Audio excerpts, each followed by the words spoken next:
නමෝ බුද්දාය. මම අද මේ වීඩියෝ එක ගේන්නේ පොඩි මතක් කිරීමක් කරන්න. ඉතින් ඒ තමයි 2026 යෝම් දහම් සක්මන. ඉතින් ඒක පිළිබඳව දැනටමත් ඔබ දන්නවා ඇති. පෙබරවාරි 14 වෙනිදා කඩුවෙල මහමෙවුනා භාවනාසභාවේ තමයි පැවැත්වෙන්නේ. ඉතින් යෝන් ඔබටත් මටත්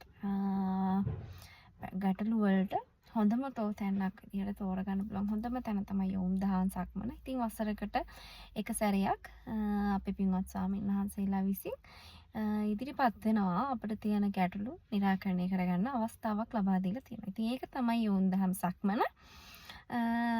යෝන් අපේ ජීවිතය තවත් අර්ථවත් කරගන්න, තවත් දියුණු කරගන්න අනිවාර්යයෙන් මේ හෝරා කිහිපේ ජීවිතේ වෙනස් කරගන්න ගොඩාක් තැන් වලින් හරි ගස්ස ගන්න හොඳම දවසක් තමයි පෙබරවාරි 14. ඉතින් පෙබරවාරි 14 ආරාධනා කරනවා ඔබටත් පුළුවන් අයරේ යෝන් දහම් සක්මන්ට පැමිණෙන්න.